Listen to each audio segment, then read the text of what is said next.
Hey there, this is Brittany from By Brittany Goldwyn. I post videos about plants and projects, and today we are going to be talking about digging up my sweet potato area.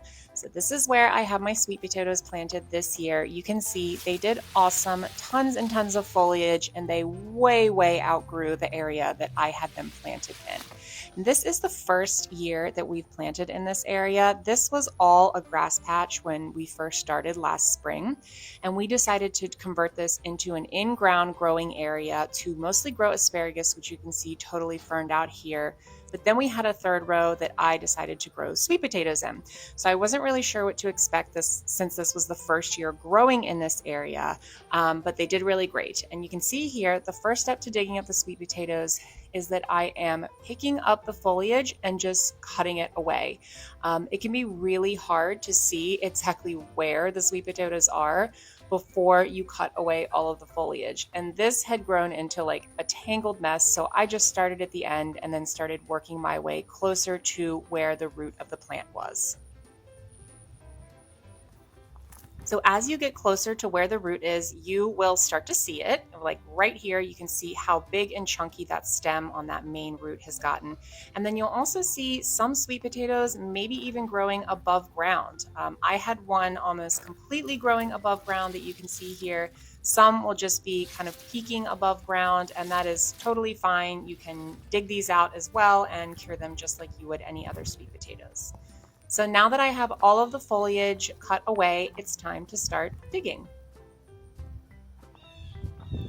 One thing to keep in mind here is that sweet potatoes are very fragile. So a lot of people recommend starting digging with a hand trowel.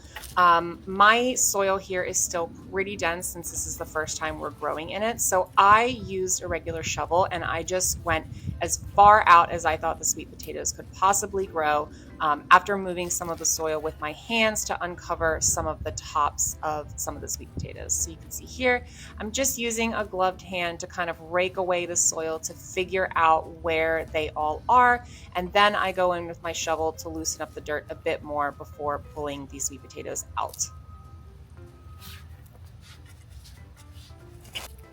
So right here is an example of where I dug too close into the sweet potato. You can see I'm lifting up a lot of the sweet potatoes. So once I get that shovel in there and then I go in to start pulling things out, I'm going to see that I did slice one of these sweet potatoes. Now that's not the end of the world.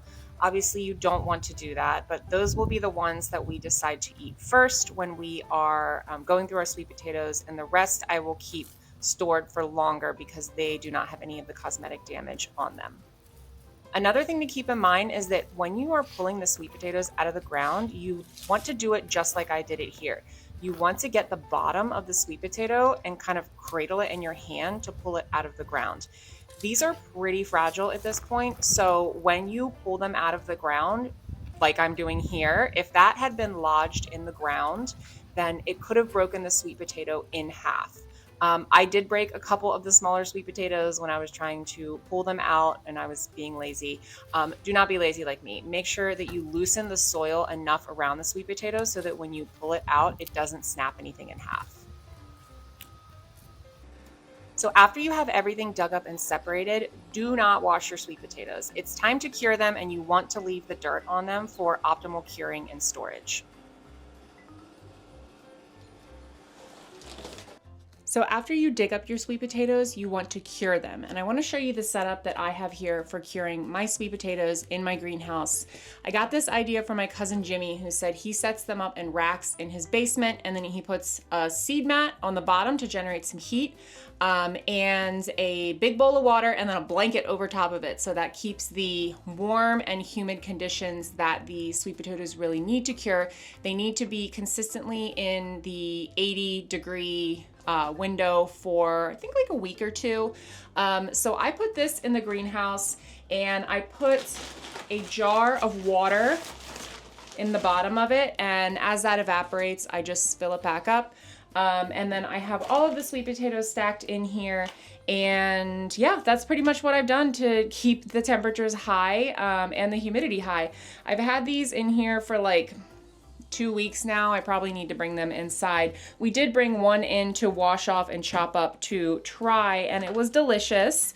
And then I'll show you here on some of these, the ones that I accidentally had a little bit of an issue. I chopped it up while I was digging them up out of the ground. These are still edible. This one is not showing any signs of rot or anything. It just looks a little like calloused over. So these will probably be the ones that we eat first. I'll take these inside, wash them off, chop off this end, and then dice it up to cook it. But the ones that we're storing are going to be the ones that had no damage when I was digging them up. This is one of the bigger ones, and then I'll show you what might be the biggest one weight-wise. This thing is huge. It's huge. It's the biggest sweet potato I've ever seen in person, maybe. And then this one was so big that while I was digging it up, I thought for sure I was to the end of it, but I skimmed part of it off. So that's a good lesson in digging out even farther than you think you need to. And when you're storing them, you do not want to wash them first. So after you've cured them, you can use a little dry brush to brush off as much of the dirt as you can. It's much easier to brush it off after they've cured and it's dry. And then you just want to put them in a cool, dark place like a basement, in a box, or something like that.